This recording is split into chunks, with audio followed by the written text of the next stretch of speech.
Hey everybody, welcome back to Race of History. Today we're going to get into the new music video that Sabaton just put out, the Unkillable Soldier. I have not heard this song. I'm not entirely sure what it's in reference to. Obviously it's a particular soldier. I have heard the reference to the Unkillable Soldier before. But I don't know if this is the same.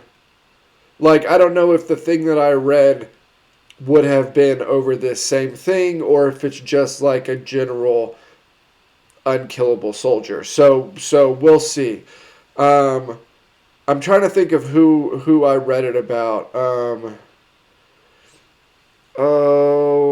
It was a British general he fought in like 3 wars. Two of them were World War I and World War II. But like I said, I don't know if it's the same thing. But this will be the music video. I have the lyrics in front of me on my phone. So I'm excited about it. Let's get into it.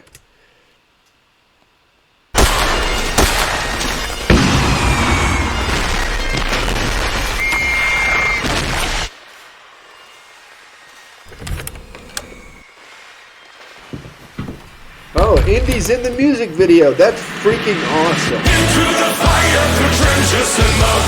Still Belgium and Ireland with war in his blood. Leading the charge into hostile barrage. I said, you're right for the front line. Studied law with the First War. Fought in Africa once and more. Back in Europe, then straight to France. Joining the Allied advance. Through the sun and the devil's wood, all the battles that he withstood. Born a soldier, enjoy the war. He always kept coming for more. Never die, shot through the eye. Never surrender, however they try. How they try, shot through the eye. He'll never die. Okay, it is over who I had read that thing about. So after the video's over, I'll go pull up the article that I had read and tell you kind of what it says on this guy. But the beginning of this song sounded like old rock music, like Queen era, like you know what I mean? Like it had maybe like an 80s, early 90s style like sound to it. That was very interesting to me. At the edge of madness, in a time of sadness, when a mortal soldier finds his home. Under fire, objection wire, no fear of death is unshakable. In the battles when he was shot, kept on fighting and never stopped. In a rust and brave Passchendaele, ignoring his wounds, prevail. Save the day, he'll never stray. Facing the foes that are coming his way. Come his way, he'll never stray. Saving the day. At the edge of madness, in a time of sadness, when a mortal soldier finds his home. Under fire, objection wire, force for the war is unbreakable. At the edge of madness,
Okay, that was a really good one.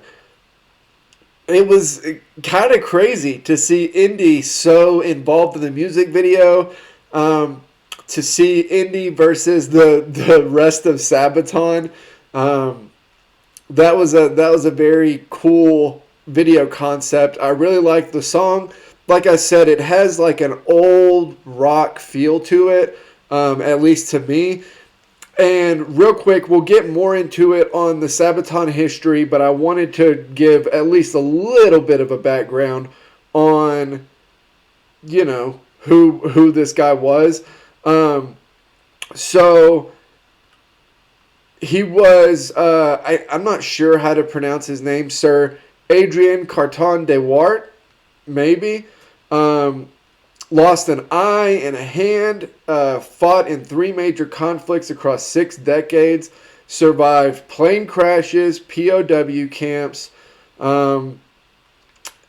was shot through, got shot in the face, lost his left eye, shot through the skull, hip, leg, ankle, and ear. In World War I, he was wounded 8 different occasions. So listen to this.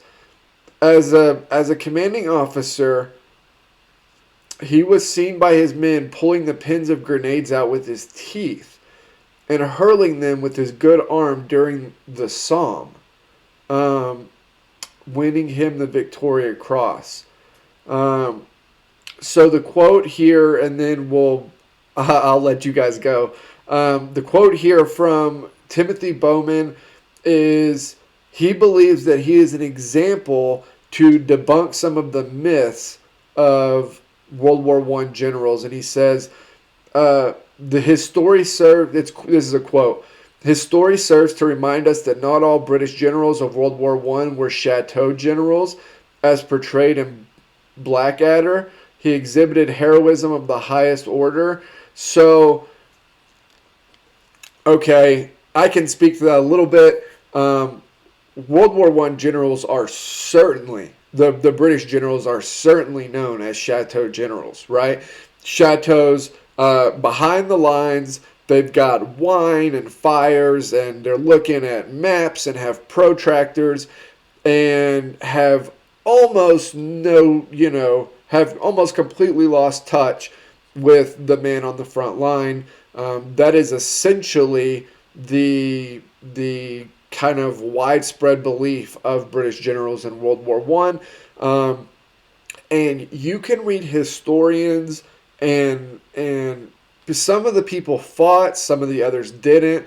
But you can read historians and writers that were contemporaries of the time, and even people that were writing 20, 30 years after World War I, who their vitriol at the British generals just drips off of the pages as you read. Like, there was an intense hatred for this idea that a lot of them had, that the generals were chateau generals. So it's very interesting, the kind of mirror that this guy was in comparison to the way a lot of British generals were thought of during World War I. But that was a great song. As always, like, comment, subscribe. Help me keep building the channel over here. I will see you all next time.